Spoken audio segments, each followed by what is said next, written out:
Isossa Salossa. Kyllä se yksi äärentävä tyyppi.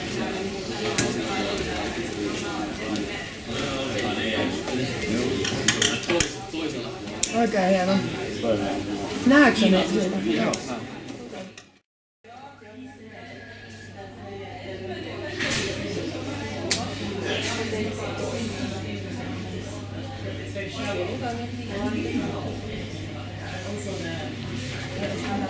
Joo, siihen vaan.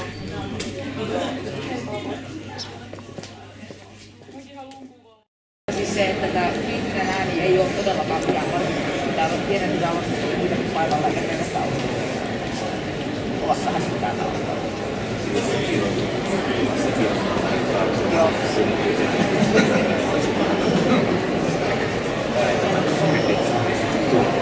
Nimi on Tiina Heikkilä. Ja mistä kritiikki tulee? No, 2 vaan vähilleen. Täällä on myös Stuppi-naamari ja tuossa lukee otsassa sori. Mikä sinut sai tämän pukin päälle? Tässä tuli varmaan aika hyvin jo pointteja esiin koulutusleikkauksiin liittyen. Osaltaan tämä on ehkä myös sitä Helsingin vastaanottokomiteaa. Ei ole tänne myöskään aivan täysin kaikilta osin. Niin, eli haluatte täälläkin ilmaista sen, kun Helsingissä on ilmaista, että ministeri olisi tervetullut edes näin. Aistit tätä tunnelmaa täällä. Tuntuu, että kaikki ovat ihan niin kriittisesti. Kyllä varmasti näin, mitä tässä äsken Eli osa yliopistolaisista toki suhtautuu leikkauksiin myönteisesti. On aina tällaisesta. Mitä sinä ajattelet, mikä se tekisi täällä opiskelulle ja tutkimukselle, jos näitä leikkauksiin? No, suomalaisen yhteiskunnan etu ei missään nimessä ole karsittu ja pelkkiin määrällisiin tuottamusmittareille alistettu tutkimus eikä myöskään opiskelijoiden tutkimus.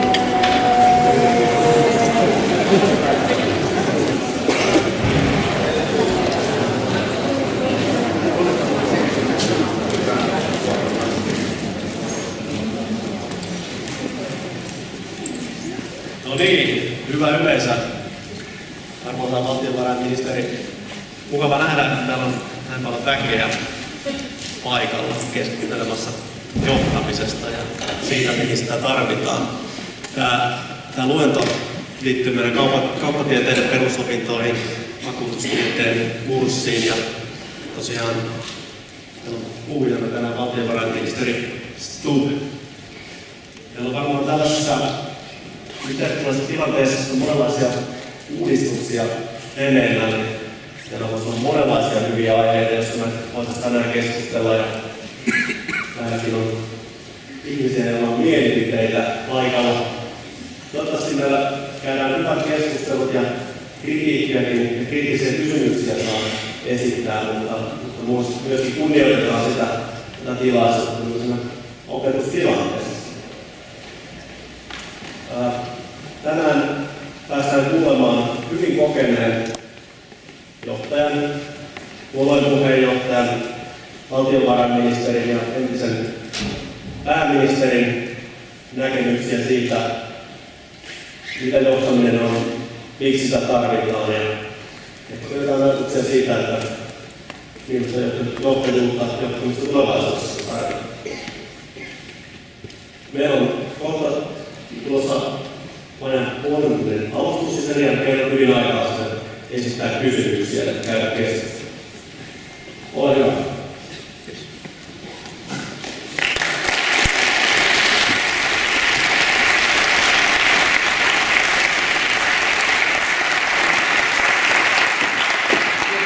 Kiitos oikein paljon. Mä arvostan. Mä huomaan, että täällä on... Alex, vi kan inte sitta i samma båt, men det är inte du som ror och det är inte piskan som sitter i din nack. Den sitter i min nack, Alex.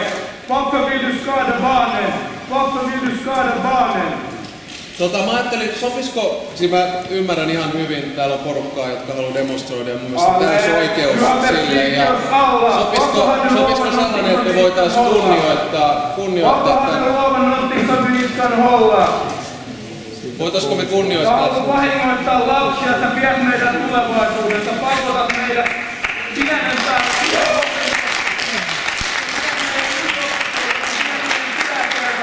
kaikilta täältä. Mä ajattelin 3000 yliopistohenkilökunnan jäsentä on saamassa potkut sun takia. Sopisiko sellainen, mä hirveän mielellään tekisin niin, että voitaisiin vaan keskustella tämän tilaisuuden jälkeen ja kunnioitettaisiin tätä tilaisuutta ja niitä, jotka on tullut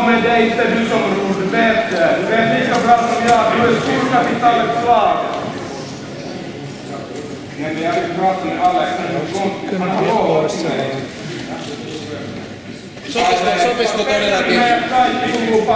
Samanlainen politiikka kuin kaikki muutkin. Pelkkää paskan puhumista. Pelkkää paskan puhumista aina. Tyhjiä lupauksia vaan. Miksi haluat vahingoittaa lapsia? Viedä kaikesta tulevaisuuden. Mä oon itse opettaja. Tiedän, että se näyttää kentällä, kun ei varaa ottaa koulukieltä. Ja siellä loppuvuodesta kummitetaan lapsia tehtäviä. Joo, siis sopis... Varhaiskasvatuksesta viedään. Ja siinä kyllä yhtä hyvin, että varhaiskasvatus on kaikki tärkein, mitä meillä on tasa-arvon ylläpitämiseksi. Niin siitä riitti sama boss. On mistä siitä ei sama boss, olisi kysytty jotain vastaan. Oi.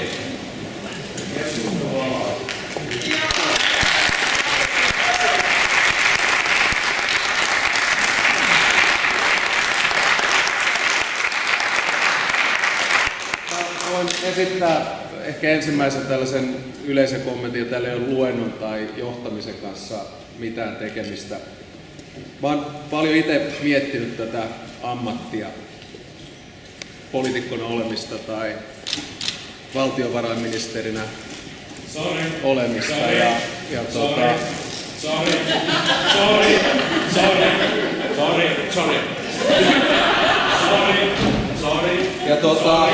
Se on siinä mielessä aika vaikea ammatti, että aina joutuu tekemään sellaisia päätöksiä joskus, jotka ei tunnu oikealta. Ja oikeastaan tuntuu väärältä. Mä en ole itse hirveän akateemisesti lahjakas koskaan ollut, mutta yliopisto oli se paikka, jossa mä innostuin oppimisesta. Myös opin jossain vaiheessa, että ei ole yhtään jalompaa ammattia kuin nuoren opettaminen. Sitten kun sä itse valtiovarainministerinä joudut sellaiseen tilanteeseen, jossa joudut tekemään vaikeita leikkauksia kautta yhteiskuntalaina, niin se ei koskaan tunnu hyvältä. Se, mikä tuntuu hyvältä, on se, että me eletään liberaalissa demokratiassa. Se, mikä tuntuu hyvältä, on se, että jokaisella on oikeus osoittaa mieltään. Ja se, mikä tuntuu hyvältä, on se, että me voidaan käydä hyvä keskustelu tästä kokonaisuudesta. Se, mikä tuntuisi vielä paremmalta, on se, että voisi seistä tässä Tampereen yliopistolla 3 vuoden päästä ja sanoa, että hei, nyt ollaan saatu talous niin hyvään kuntoon, että me voidaan perua ne leikkaukset. Se, mikä tuntuisi hyvältä, olisi se, että jokainen, joka lähtee Tampereen yliopistosta ulos, on saanut samanlaisen opin kipinän, ajattelun ja analyysin kipinän, jonka itse sain joskus aikoinaan. Mä sanon ihan suoraan, että ei tää hyvältä tunnu. Se, että mä näen oman naamarini tuossa hymyilevän sorilapulla, niin täytyy myöntää, että se vähän jopa hymyilyttää. Se on ihan hyvä läppä.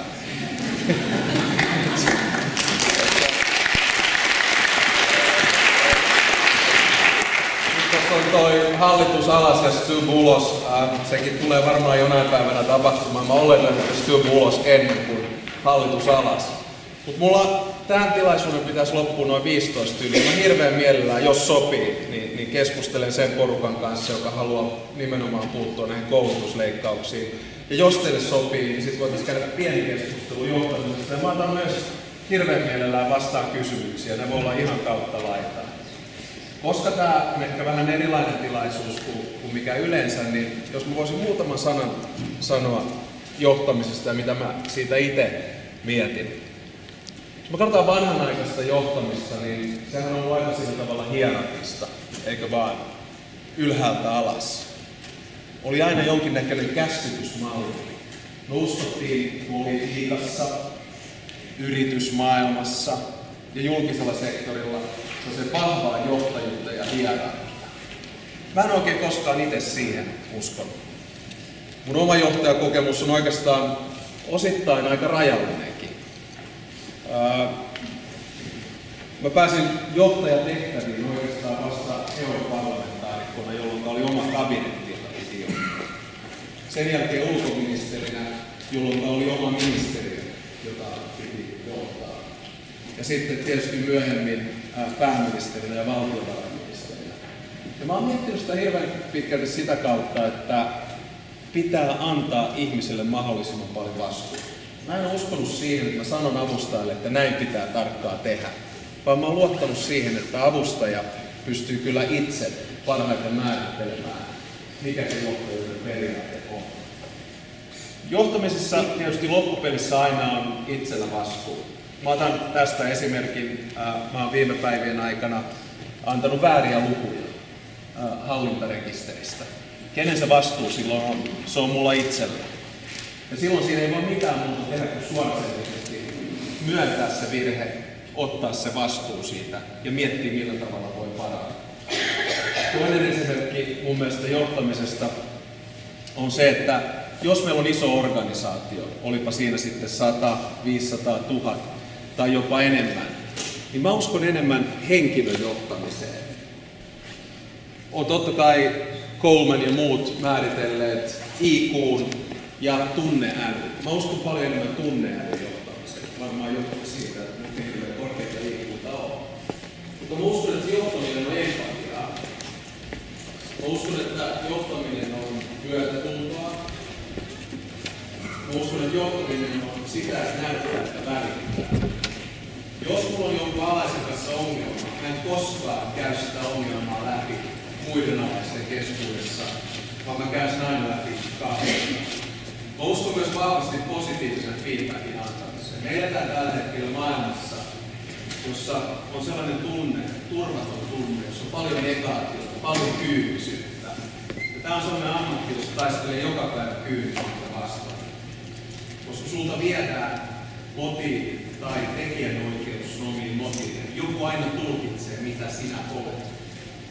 Ja mä pyrin omassa johtamisessa siihen, että jos joku ihminen on tehnyt hyvin, mä puhun siitä ja laajasti ja kiitän. Sitten jos joku ihminen on tehnyt väärin, niin sitten kimpassa kahdestaan katsotaan, että miten voidaan parantaa. Eli johtaminen konseptina mun mielestä on muuttanut muotoa tosi paljon viime vuosien aikana. Ja kun mä katson nuoria ja nuorempia opiskelijoita, mä en esimerkiksi usko, että te tulette koskaan olemaan sellaisella urapolulla, jossa teillä on yksi johtaja, yksi urapolku, yksi niin sanottu karjääri, vaan se tulee koko ajan vaihtumaan. Te tulette olemaan itse hirveän toimeliaita, joskus johtaa jengiä, joskus ottaa sivusta tai avustajan rooli siihen päälle. Mutta ei ole mitään sellaista vanhanaikaista, tiettäkö, patruunamallia enää tässä maailmassa. Voi olla, että mun tulokulma johtamiseen on jopa vähän naivi, mutta se on se tapa, jolla mä oon aina itse pyrkinyt ikään kuin viemään asioita eteenpäin. Se mikä tässä ammatissa on jännää ja johtajuudessa on tietysti se, että sitä pyrkii osittain ikään kuin johtamaan demokratian kautta, hyvin tiedostaen, että siinä ei tule koskaan täydellisesti onnistumaan. Mitä demokratia tarkoittaa siinä, koska sitä, että tosiaan Suomessa toteutetaan näkyvää, eli se ei toteudu, että toteudu mikään demokratia? Ei, kyllä mulla varmaan demokratia on laaja konsepti. Ensimmäinen edustuksellinen demokratia, joka tarkoittaa sitä, että voi äänestää ja sitä kautta valita oman edustajansa. Ja mehän pystytään tekemään se monella eri tasolla, kunnallisella tasolla, me pystytään tekemään se kansallisella tasolla, Euroopan tasolla. Meillä on myös presidentinvaalit, eli se on ikään kuin se ilmaisu siitä. Se on yksi osa siitä, että sulla on oikeus tehdä se. Toinen on suora demokratia, esimerkiksi se, mitä me nähdään nyt tässä ja tänään. Kolmas voi olla vaikka sosiaalisen median kautta suhtautuva demokratia. Mä uskon, että yhteiskuntamallina kaikista paras kombinaatio on liberaali demokratia yhdistettynä sosiaaliseen markkinatalouteen. Ja näihin molempiin liittyy vahvasti sananvapaus, ilmaisuvapaus ja tämän tyyppiset oikeudet. Ja se on mulle demokratiaa. Mutta mä uskon myös, että demokratia tulee koko ajan muuttamaan muotoa. Eli siinä missä niin kun ehkä entinen demokratia oli vähän jäädyttyä lähtien Yhdysvalloista tai Ranskasta tai jopa Suomen alkuaikaisen demokratian, oli jäykkien, niin olisi tullut olemaan huomattavasti joustavaa. Ja demokraattisessa tehtävässä tai poliittisessa edustuksellisessa tehtävässä tänä päivänä oleminen on myös varmaan aika paljon rankempaa kuin mitä se oli ennen. Mutta mulle demokratia on laaja käsite. Maailmassa on 200 kansallisvaltiota. Mä olin fukuyamalainen 1990-luvun alussa. Mä ajattelin, että hei, sehän on ilman muuta selvää, että kaikki maailman 200 kansallisvaltioa siirtyy liberaaliin demokratiaan, sosiaaliseen markkinatalouteen. Valitettavasti toisin käy, että noin puolet on edelleen autoritäärisiä diktatuureja tai sellaisia, joissa ei demokratian perusperiaate toteudu. Viimeinen kommentti tuohon, sori, että mä hörin sen vähän lempiaiheesta. Mä uskon myös siihen, että demokratia nykypäivänä toteutuu enemmän alhaalta ylös kuin ylhäältä alas. Euroopan unioni on tästä hyvä esimerkki. Se on perustettu ylhäältä alas instituutioille. Ja mun mielestä suomalainen presidentillinen demokratia oli myös ylhäältä alas järjestelmä. Mitä enemmän me saadaan alhaalta ylös parlamentaarista demokratiaa, edustuksellista länsimaista demokratiaa, niin sen paremmin. Otetaan kysymyksiä. Mä otan hirveän mielellään ja ne voi olla vaikka. Joo. Joo. Mikä on vapauskäsitys? Jos me vähän niin kärjistetään ja lähdetään ehkä enemmän liikkeelle siitä, mikä on ihmisen ikään kuin perusolemus ja mihinkä vapaus liittyy. Ensimmäinen huomio on se, että vapaus ja vastuu menee käsi kädessä. Toinen on se, joka on nyt tällä hetkellä tosi vaikea, on vapaus ja turvallisuus. Koska meillä on kaksi jättiläismäistä painetta päällä. Yksi niistä on terrorismi ja toinen niistä on turvapaikanhakija. Ja me koko ajan mietitään terrorismin kohdalla, mikä on se vapauden ja turvallisuuden välinen tasapaino. Millä tavalla voidaan pitää kiinni demokraattisesta yhteiskunnasta, mutta silti elää turvallisessa maailmassa. Jos vähän yksinkertaista, niin mä sanoisin, että ilman turvallisuutta ei ole vapautta, ilman vapautta ei ole turvallisuutta. Ja sitten me tullaan semmoinen filosofisen käsitteisiin, niin mä ehkä menisin takaisin tuonne niin liberaalin demokratian alkulähteelle, ainakin minun mielestä, niin John Locke, Second Civil Treatise of Government, on oikeastaan se, joka mä pohjaan oman ikään kuin vapausajattelun käsitteen, tai Mills on Liberty on toinen. Ja tämä varmaan johtuu siitä, että mun oma ajatus ihmisestä lähtee siitä, että ihminen on lähtökohtaisesti hyvä. Mä uskon, että kaikki halutaan lähtökohtaisesti hyvää. Ja silloin mun maailmankatsomus lähtee siitä, että ihmiselle pitää antaa mahdollisimman paljon vapautta ja sitä kautta vastuuta. Ja mitä vähemmän sitä ohjausta tapahtuu vaikkapa mun kaltaiselta hallituksessa istuvalta valtiovarainministeriltä, niin sen paremmin. Tarkoittaako tämä sitä, että yhteisö jollain tavalla poistetaan tässä? Ei missään nimessä. Siinä missä meillä on yksilövapaus, niin meillä on myös yhteiskunnallinen vastuu. Eli mä oon enemmän lokkilainen kuin esimerkiksi Hobbesilainen. Hobbes taisi Leviathanissa sanoa, että life is nasty, brutish and short, tai jotain vastaavaa. Ja se on sellainen niin kuin käsite, josta mä en tykkää, koska se muodostaa sitten enemmän sen pakkovallan. Eli tää on mun vapauskäsite. Mä jaan kyllä suurin osa sun kanssa, koska mä näen myös, että se mitä sä kutset sosiaalisessa markkinataloudeksi, se määrittää meidät ensisijaisesti kuluttajia. Ja se tavallaan myös rajoittaa meidän vapautta määritellä itse. Varsinkin kun talous on etusijassa yhteiskunnassa, niin meidät nähdään esimerkiksi valtionhallinnon toimesta ensisijaisesti kuluttajia. Niin se jotenkin on... Tuo on hyvä pointti. Tuo on hyvä pointti. Eli siis mä myönnän sen itse kanssa, että sä mietit valtiovarainministeriä, kun me istumme käyn läpi jotain julkisen talouden suunnitelmaa vuodesta 2016 vuoteen 2019 tai vuoden 2016 budjettiin. Niin mitä mä teen? Mä joudun katsomaan sitä kirjanpitoharjoituksella. Eli mä katson, miten paljon on valtion tulot, 9 miljardia suunnilleen, ja miten paljon on menot, 54 miljardia. Sitten mä mietin, että jahas, me otetaan 5 miljardia lisää velkaa. Sitten mä rupean miettimään, että mitä mä voisin tehdä, jotta ei jouduta ottaa lisää velkaa. No on kaksi niin kun tapaa. Yksi on se, että sä säästät, ja toinen on se, että sä nostat veroja. Ja tätä tasapainoa koko ajan haluan. Ja silloin totta kai minä niin ihmisenä en halua katsoa toista ihmistä kuluttajana, niin kuin sä itse määrittelet. Tai sitten laajemmin. Niin, se on toinen. Mutta sitten mennään taas vapauskäyttöön. Niin, se riippuu siitä, että miten paljon me halutaan sysätä tulee. Siis laina rahallisena.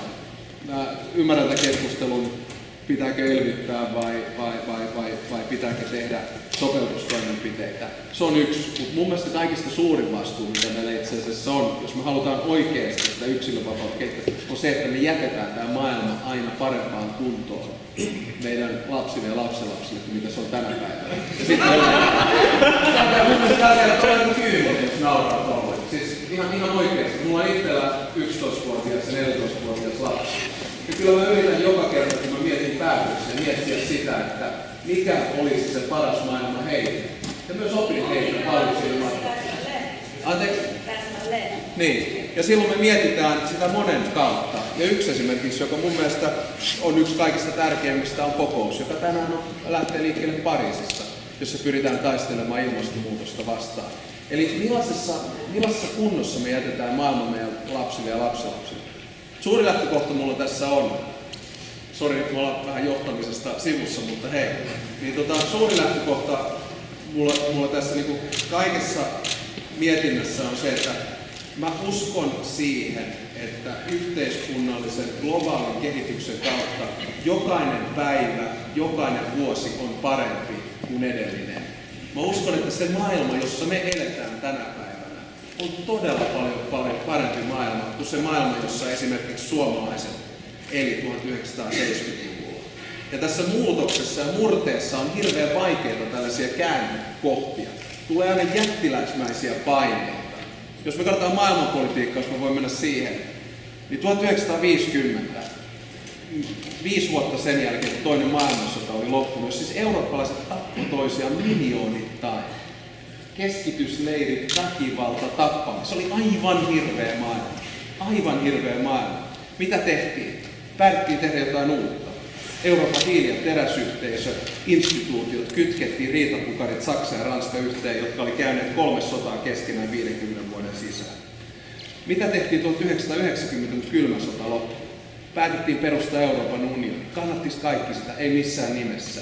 Ja se on se kehityksen vaihe nyt. Ja mun teesi on se, että nyt me ollaan sellaisessa käännekohdassa, jossa se paine on niin kuin yhtä iso kuin mitä se oli 1990. Ei sitä ehkä tajua, mutta se on yhtä iso. Ja yksi osa tätä painetta on maahanmuutto, turvapaikanhakijat. Meillä on ihmisiä edelleen, jotka luulee, että monikulttuurisuus tai maahanmuutto tai turvapaikanhakijat on joku niin kuin liberaali uni. Ei ole, vaan se on globaali fakta. Se ei ole sellainen, jonka sä voit poistaa ja sanoa, että tämä on kauheaa. Mutta nyt meidän pitää miettiä, että mikä on ratkaisu tähän, että Suomi tai maailma on ihan erilainen.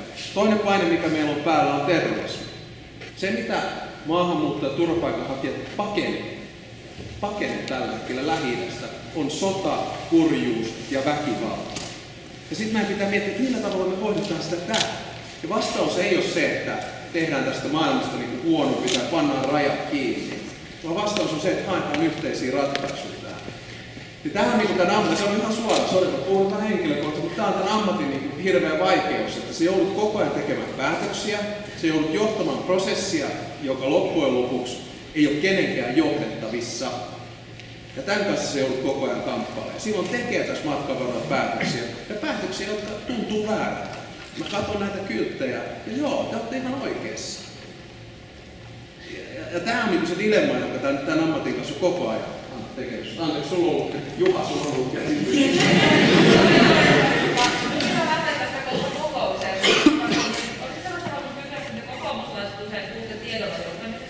Ja siinä on kyllä ihan positiakin kyllä se, että kyllä mielellään tieteellisessä tiedolla voitaisiin vaikka talouspolitiikkaa johtaa.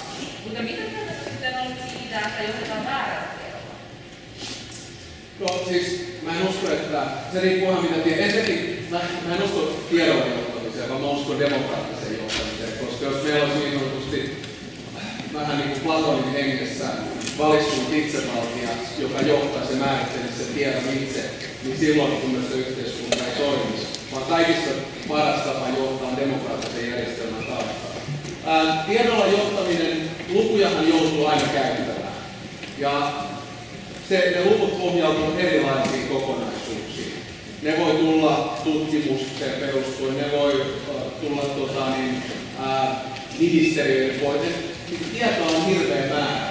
Sieltä yrittää sitten löytää sen oikein tiedon, mitä se jos sit viittaat esimerkiksi mun virheisiin, niin otan täysin vastuullista itse ja on muutaman otteeseen vielä kerran pyydän nöyrästi anteeksi, jos mä käytän väärin lukuja. Omalta osalta mä mietin, mä annan aina kaiken ja pyrin oppimaan kaiken juurta jaksaen. Ja nyt on itse 4. salkku menossa ja joka kerta joutuu käymään kokonaisuudet läpi. Ja matka varmaan, että se tekee virheitä ja niitä sattuu tosi paljon. Se on sellainen uusi lainekin, tiedän teidän kaikenlaista, että tavallaan ymmärrän. Joo, siis mä teen ihan niin varmaan kaikki, niin mä teen paljon virheitä. Ja sitten niistä virheistä oppii. Ja se mikä mua ehkä henkilökohtaisesti jännittää eniten, että jos rupeaa pelkäämään sitä virheen tekemistä, mikä siis tässä ammatissa on yleensä aika raju, eikö niin, että jos tentissä tekee virheen, niin siitä pääsee eteenpäin. Mutta tässä sitä on ikään kuin julkisessa tentissä joka päivä. Mutta jos rupeaa pelkäämään, niin sitten pelkää myös sitä uudistumista. Niin silloin ei pääse minusta elämässä eteen. Joo. Haluaisin kysyä tuosta vastuun käsitteistä. Tässä käsiteltiin jo vapauteen ja sä liikittäisi hyvin paljon vastuun kanssa käsityspariksi. Niin mitä sun mielestä vastuu on? Onko se, että tunnustaa virheensä ja that's it? Ei, vaan vastuu on varmasti huomattavasti laajempi käsite. Vastuu on itsestään. Ja johtamisessa paljon puhutaan siitä, että itsensä johtamisesta aika paljon lähtee. Tässä on itse asiassa prosenttilukujakin annettu, että miten paljon johtamisessa on itsensä. Mä en uskalla niitä prosenttilukuja nyt tällä hetkellä mennä. Mutta se lähtee siitä omasta vastuusta ensisijaisesti. Eli millä tavalla sä pyrit löytämään oman roolisi ja oikeastaan oman onnellisuuden aste. Se on niin se ensimmäinen. Ja sitten se vastuu varmaan siirtyy siitä sun lähipiiriin. Se voi olla ystävää tai se voi olla perhettä, mitä tahansa. Sitten se siirtyy sieltä yhteiskunnalliseen vastuuseen. Mutta mitään sellaista niin absoluuttista totuutta vastuusta mun mielestä ei ole. Onko sulla? Ei kyllä. Mikä sun mielestä on vastuu? Mikä sun vastuun käsite? Mihinkä se perustuu? Tai mitä sä ajattelet vastuusta itse? No, jos puhutaan vaikka jossain virastotoimisesta ja siinä tekee virheen, etenkin sillä lailla, että ei ole itse myöntänyt sitä virhettä alun perin, niin silloin voi kyllä tunnustaa, että on jollain tavalla käyttäytynyt myös väärin siinä virassa. Ja siinä vaiheessa voi pohtia, että onko se pelkästään virhe vai onko se jotain muuta. Se on varmaan yksi osa vastuuta. Miten kannattaa vastuuta laajemmin? Mitä tarkoittaa esimerkiksi sun oman yksilön vastuun, sanotaan opiskelijana? Missä tunnet herättää aamulla? Missä lepää sun vastuu? No, mun vastuu opiskelijana liittyy varmaan yliopistoyhteisöön. Että sitä voi miettiä abstraktina lupauksena. Ja jos mä toimin väärin opiskelijana, niin silloin mä pettänyt sen lupaukseni. Mitä muut on vastuusta mieltä? Onko näkemyksiä salista omasta vastuusta? Koska tämähän on kanssa tasapaino, että siinä haetaan sitä yksilövastuu, vapaus, vastuu yhteisölle tasapaino. Ja kyllä tämä linkkautuu myös johtamiseen mun mielestä. Koska johtajana sulla on vastuu, lopullinen vastuu kaikesta. Sitä kautta niin muista tähänkin luentoon kautta keskusteluun, niin sen voi peilata. Et lopullinen vastuu hallituksessa. Lopullinen vastuu on pääministerillä ja sitten jokaisella ministerillä itsellään on vastuu siitä omasta ministeriöstä ja toimista. Mutta se mikä mä luulen kyllä, niin mikä politiikassa aika usein jää, koska julkinen keskustelu, ehkä kyynisyyden astekin on aika raju, niin mä luulen, että ihan jokainen ministeri tai kansanedustaja, jota aika usein kanssa solvataan, kyllä aina yrittää parhaansa, mutta sitten siinä matkalla tapahtuu mokia. Mä heitän yhden, musta niinku politiikassa on aika usein illuusio jostain niinku täydellisyydestä. Että on valittu johonkin tehtävään. Sitten niinku odotetaan siltä ihmiseltä kyllä nuhteettomuutta ja niin edespäin, mutta jollain tavalla, että se olisi niinku tosi hyvä. Ja itse kun on ollut politiikassa 12 vuotta, niin kyllä meitä on niinku aika moneen. Parasta kannattaa aina. Joo. Jos me jatketaan vastuusta, niin mikä on yrityksen työntekijän vastuu, yrityksen johtajan vastuu ja mikä on sijoittajan vastuu?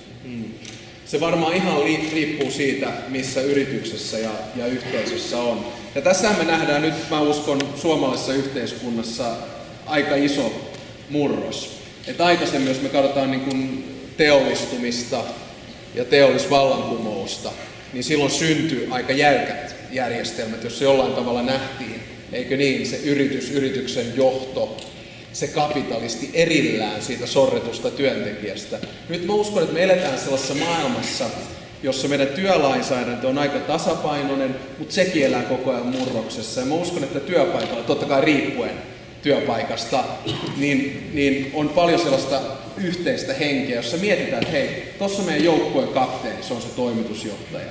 Ja nyt yritetään niin kuin tiiminä tehdä. Sitten on sellaisia, jossa ei ole sitä henkilökohtaista johtamista, ei ole sitä henkilökemiaa, niin silloin se ei toimi.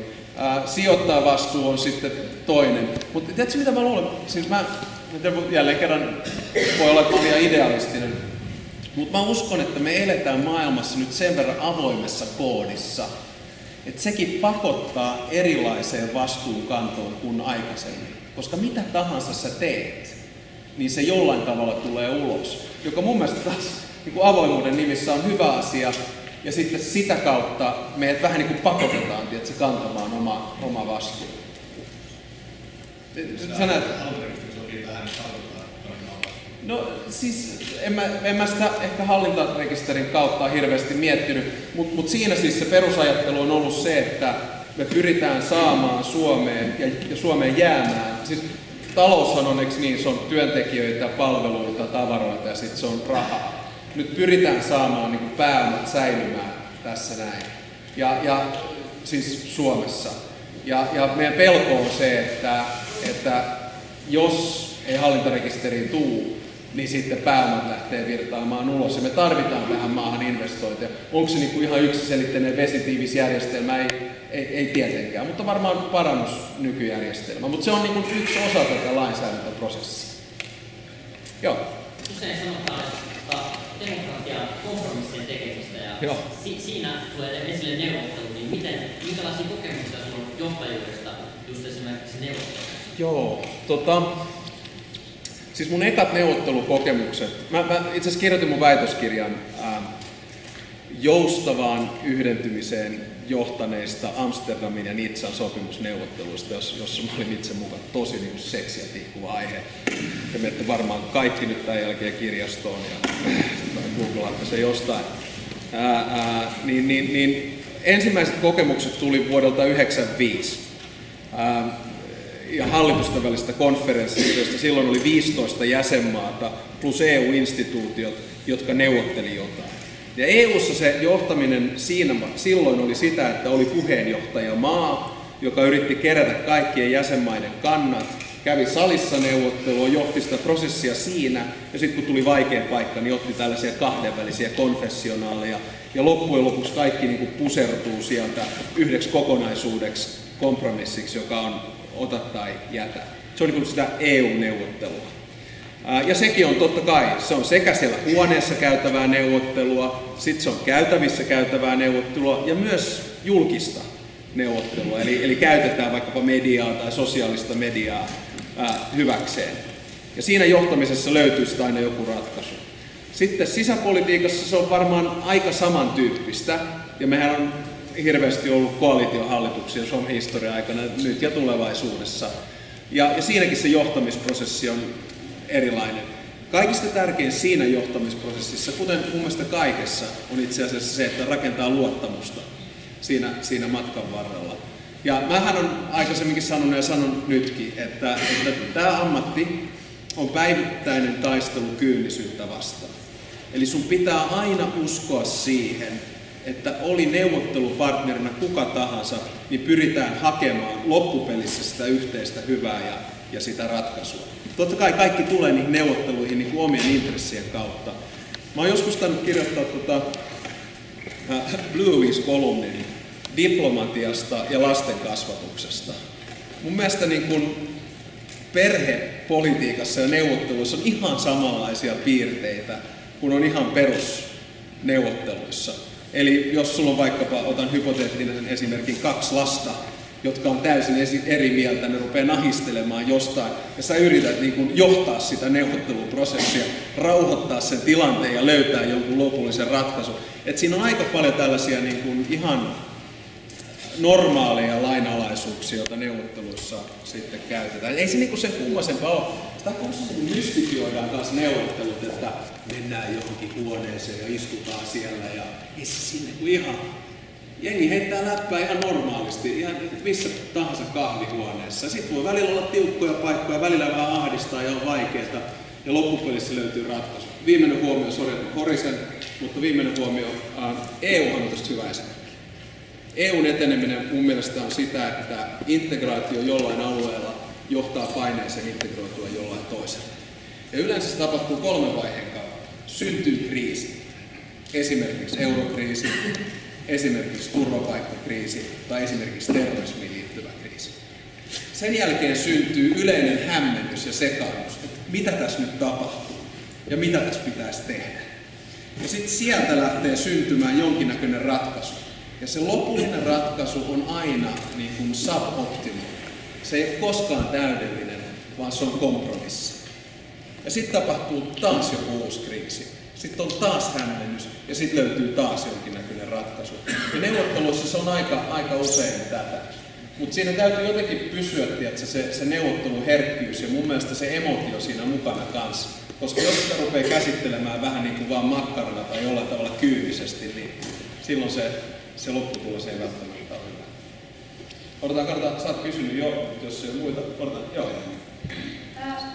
Ihan lyhyesti, uhkaako eurokriisi ja turvapaikanhakijakriisi EUn olemassaolosuhteesta? Ja jos ei, niin miten tässä päästään nyt sitten yli? Joo, on tämä toki eksistentiaalinen kysymys, jos näin voidaan sanoa. Ja tässä on jännä, siis EUhan perustuu, siis EUn perusajatus on rauha, vakaus, vauraus ja turvallisuus. 1950 perustettiin instituutiot ja lait säätelemään sitä kokonaisuutta. Ja musta tällaisena kokeena niin se on toiminut aika hyvin nämä 70 vuotta. Tähän on koko ajan tullut enemmän ja enemmän maita ja perusolemus on ollut niin liberaali demokratia, sosiaalinen markkinatalous, kylmä sota päättyy, kommunismi, suunnitelmatalous, autoritääriset regiimit poistuu ja Itä- ja Keski-Eurooppa yhdentyy. Täällä on muutamia sellaisia, jotka ei välttämättä nähneet Berliinin muurin alastoa. Se käsitteenä teille muutamille voi olla ihan niin kuin abstraktio. Mutta sitä se ei niin enää ole tänä päivänä. Nyt me ollaan tilanteessa, jos EU perustuu 4 vapauteen. Siihen ihmiset, tavarat, palvelut ja raha liikkuu vapaasti. Ja tällä hetkellä, tavara ja palvelut liikkuu kutakuinkin vapaasti. Tästä voidaan argumentoida, mutta kuitenkin.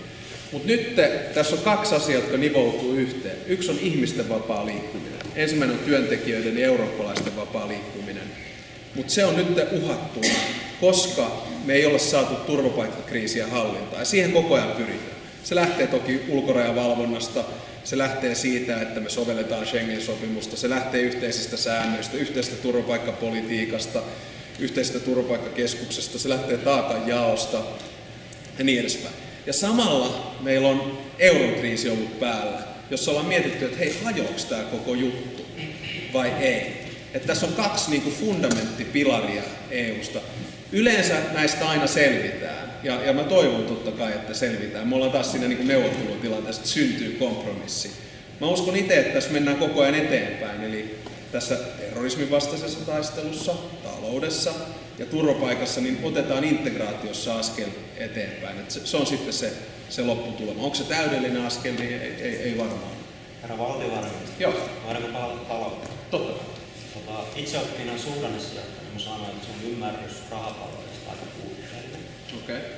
Että on kirjanpitoidentiteettinen fakta, että julkisen sektorin, yksityisen sektorin ja ulkomaan sektorin jäämien summa yhtä kuin nolla. Oletteko samaa?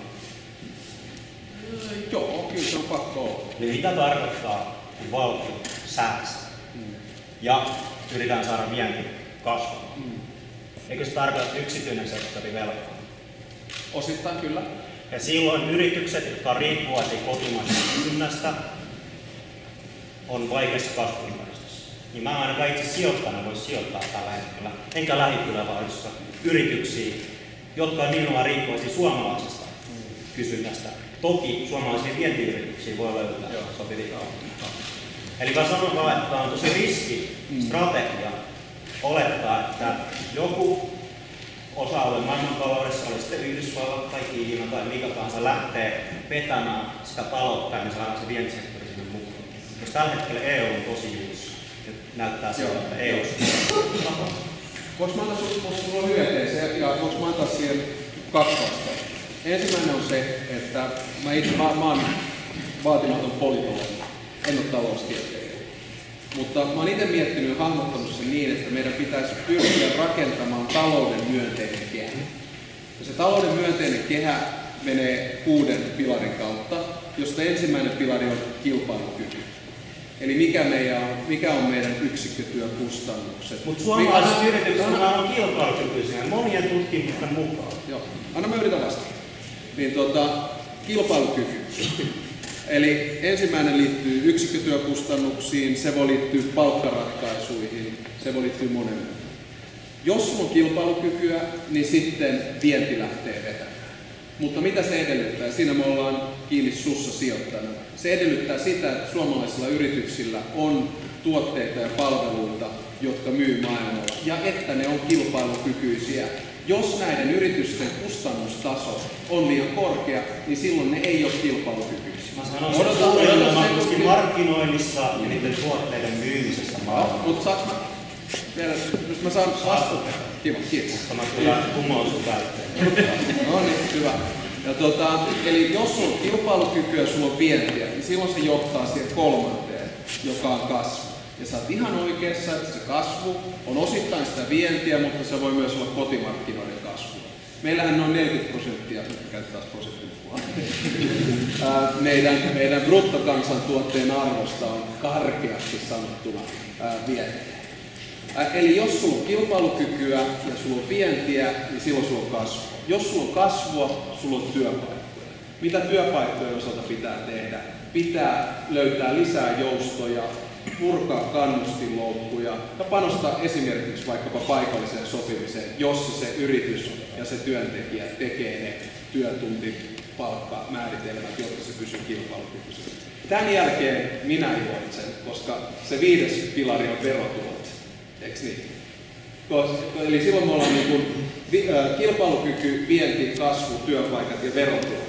Ja sitten miten verotulot jaetaan. Ja silloin me tullaan 6. ja kaikista tärkeimpään hyvinvointivaltioon.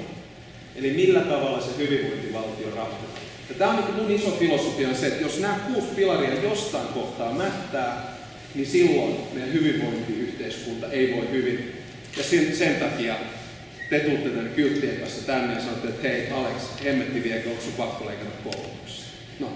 Toinen vastaus tähän on tämä debatti siitä, että pitäisikö nyt elvyttää vai pitäisikö tehdä sopeutuksia. Ja tässä meidän laskelmat on sellaisia, mä muistan kun mä olin ekaa kertaa ulkoministerinä budjettiriihessä, niin silloin vuonna 2008 katsoo sitä lätyskää, joka ennusti meidän talouskasvun, niin meidän BKT pitäisi olla 20% korkeampi kuin mitä se on. Se on noin 200 miljardia euroa. Se on noin 200 miljardia euroa karkeasti sanottuna. Ja silloin me ollaan ajauduttu siihen, että okei, miten paljon tästä on suhdannetta ja miten paljon tästä on rakenteellista. Ja tässä meidän laskelmat osoittaa, että noin 17% rakenteellista ja noin 3% on suhdanne. Se suhdanne, johon sä viittaat, ihan oikeutetusti, johon sä viittaat. Numerot aika lukuja. No, kyllä, mutta se 3%, jos se on se suhdanne, sanotaan arvio, 3%, jos se on se suhdanne, niin siihen me pystytään vaikuttamaan lyhyellä tähtäimellä. Esimerkiksi elvyttämällä. Se on se gappi, mikä on. Mitä silloin tapahtuu? Se tarkoittaa sitä, että hinnat nousee, tulee pieni väli, jossa meidän ostomarkkinat paranee ja kotimarkkinat lähtee vetämään paremmin. Mutta se on pysyvä ratkaisu. Kun se pysyvä ratkaisu on se rakenneongelma, jossa me pyritään saamaan meidän BKT korkeammalle tasolle pysyvästi. Ja se on se, mitä me yritetään nyt tehdä yhteiskuntasopimuksella, yksikkötyökustannuksilla, paikallisella sopimisella, maltillisella palkkaratkaisulla. Eli me yritetään tehdä niin se rakenteellinen uudistus nyt, ja se on se dilemma, mikä meillä on. Mun vastaus sulle on se, että tässä ei ole varmaan yhtään niin oikeaa ratkaisua. Mitä yritettiin tehdä 2009, oli elvyttää. Silloin me pumpattiin infraan fyrkkaa. No siis, en mä tiedä paniikkiratkaisu tai ei, mutta tilanne oli huono. Me otettiin 10 miljardia lisää velkaa, ruvettiin elvyttämään ja saatiin tiettyjä hankkeita liikkeelle ja kasvu ikään kuin pieneen nousuun. Mutta yhtäkkiä me ollaan tuplattu meidän velkaa ja me huomataan, että meillä on yksi Euroopan alimmista kasvuprosenteista. Ja kaikki instituutiot, Suomen pankit ja muut arvioivat, että meidän tuleva kasvu on noin prosentti. Eli silloin me per vuosi. Ja silloin me mietitään, että mitä pitäisi tehdä. No me ei voi sopeuttaakaan lopullisesti, vaan siksi täytyy tehdä ne rakenteelliset uudistukset. Eli tämä tulee olemaan vielä tosi vaikeaa 2-3 vuotta, mutta mä toivon, että me saadaan jonkinnäköinen, usko siihen tulevaisuuteen ja toiveeseen. Sitten seuraava kysymys, mikä sulla on, että miksi sä Aleksis leikkaat koulutuksesta, siihen pitäisi panostaa? Mun vastaus siihen, että niin pitäisi. Ei. Niin. Mä ymmärrän sun argumentoja täysin, mutta mun mielestä Suomessa ei ole rakennetta.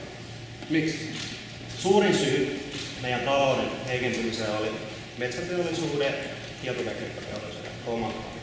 Ja se johtuu muista tekijöistä kuin Suomen kilpailukyvystä tai kustannuspuolella. Ne oli huonoja ratkaisuja. Nokia jäi ajasta jälkeen, iPhoneit tuli markkinat, tuli lukulaitteita ja kosketus ja metsäteollisuus. Ja meidän teollisuus oli niin vahvasti kytkeytynyt niihin kahteen klusteriin, että sitten kun ne pohja lähti vähän alta ja tuli se notkahdus, niin ei koko Suomen talouden kanssa syvä. Mutta eikö meillä silloin rakenteellinen ongelma? Mä annan sulle esimerkki. Mutta se rakenteellinen ongelma ei ole meidän valtion taloudessa, joka on todella hyvin hoidettu. Kiitos.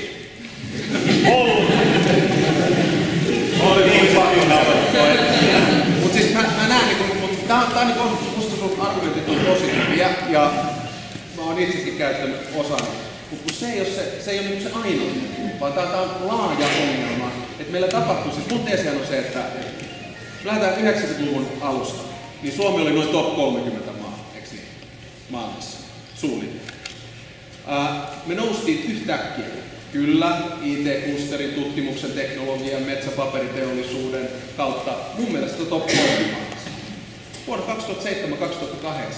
me oltiin yksi maailman parhaiten menestyvistä maista. Jos me katsotaan globalisaation vaikutusta, niin tietyt tällaiset instituutiot ovat tehneet laskelmia, että Suomi oli se, joka hyötyi kaikista eniten. Se oli noin $1,500 per vuosi meidän BKT per capita. Sitten yhtäkkiä tapahtuu romahdus. Sitten ruvetaan miettimään, mikä se romahduksen syy on. Yksi syy mun mielestä on se, että vuonna 2000 lähdettiin ylimitoittamaan meidän hyvinvointiyhteiskunta 3% kasvuolettama. Virhe numero 1. Virhe numero 2, palkkaratkaisu 2007, joka on ylimitoitettu. Ja sitten, ei välttämättä virhe, koska näihin ei voi vaikuttaa, tulee matala suhdanne, jossa kaksi, kuten sä sanoit, meidän teollisuuden peruspilaria ikään kuin murenee alta pois. Jos ei pysyvästi, niin ainakin väliaikaisesti. Siinä tuodaan vielä lisää eurokriisi, finanssikriisi ja markkinahäiriö. Niin silloin me tullaan siihen, että me huomataan yhtäkkiä, että me ollaan puilla paljailla ja mitä meidän pitäisi tehdä rakenteellisesti, jotta voidaan sopeuttaa. Ja nyt me ollaan oltu liian hitaita tässä. Me ollaan liian jäykkä yhteiskunta.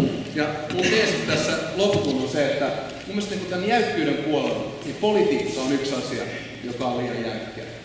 Ja mä pelkään sitä, että jonain päivänä, joku kysyy hyvän kysymyksen demokratiasta. Niin pelkään jonain päivänä tällaisen liberaalin demokratian uskovaisena, että ihmiset ei enää uskalla mennä politiikkaan, koska se mätkiminen on niin kova ja koska se järjestelmä on niin jäykkä. Numero 2. Meillä on jäykkä valuutta tänä päivänä, koska meillä on euro, vaikka euro itse hyvänä valuutta pidetään. Numero 3. Meillä on tosi jäykkä työmarkkinajärjestelmä. Ja numero 4, tapa, jolla meidän perustuslakia tulkitaan, on myös todella jäykkä. Nämä on vain esimerkkejä siitä, että te olette se sukupolvi, jonka niin kuin pitää päästä eroon tästä mun sukupolven jäykkyydestä. Teidän elämä tulee olemaan ihan erilaista kuin mikä mun elämä, mä oon 47V, tulee olemaan urapolun toiminnan kannalta. Teidän vapauden aste on ihan erilainen, teidän mahdollisuudet on ihan erilaiset tänä päivänä.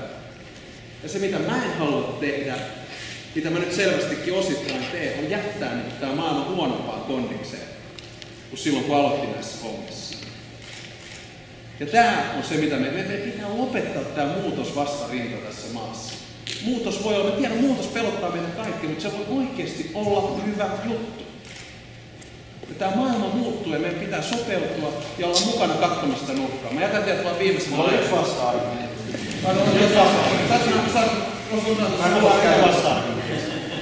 Meillä ei olisi näitä ongelmia, jos me oltaisiin Ruotsin tavoin talouspoliittisesti suvereni valtio. Me kysymään Ruotsissa tällä hetkellä, mitä mieltä ollaan muutoksesta ja vaikka turvapaikkatilanteesta, että onko se haaste vai ei. Kyllä meillä kaikilla on nämä yhteiset haasteet. Onneksi me ollaan osa pohjoismaisia hyvinvointiyhteiskuntia ja valtioita, jotka toivottavasti kykenee uudistumaan. Ja saanko mä otan viimeisen pointin tähän?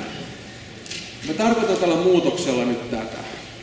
Et mä en esimerkiksi usko siihen, että tulevaisuuden työ on lähelläkään samanlaista kuin mitä se on tänä päivänä. On tiettyjä tutkimuksia, jotka väittää, oikein tai väärin, että 15 vuoden päästä tekoäly ja robotit on korvanneet noin 50% siitä työstä, mitä me tänä päivänä tehdään. Ja se, mitä mä haluaisin teiltä, meiltä kaikilta, on se, että me kyetään näkemään sen nurkan taakse. Me kyetään näkemään sen nurkan taakse, mitä tässä maailmassa tapahtuu, vaan katsomalla, mitä on tapahtunut ennen, mitä tapahtuu nyt. Mutta jos joka kerta me sanotaan jokaiseen muutokseen ei, niin silloin me ei pysytä siinä muutoksessa mukana. Ja se on mun mielestä yksi osa. Joo. Kysymys kuuluu.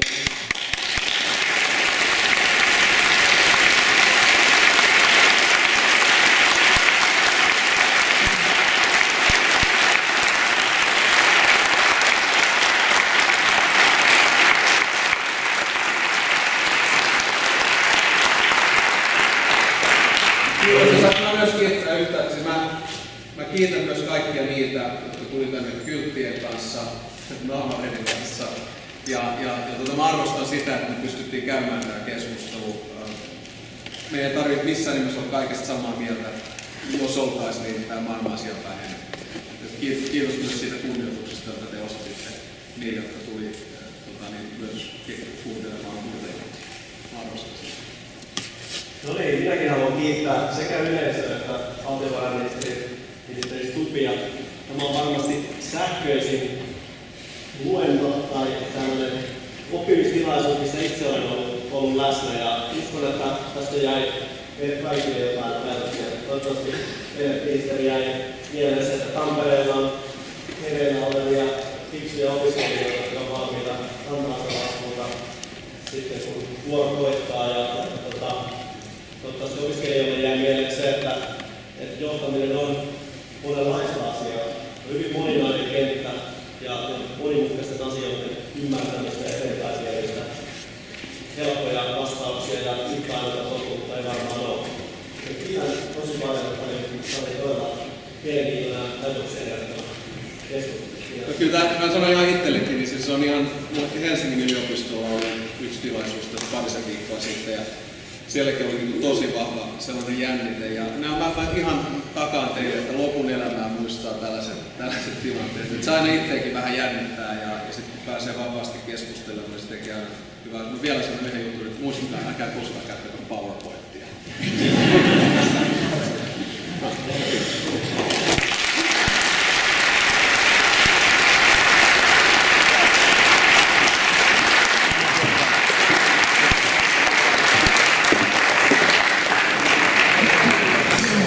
Kiitos.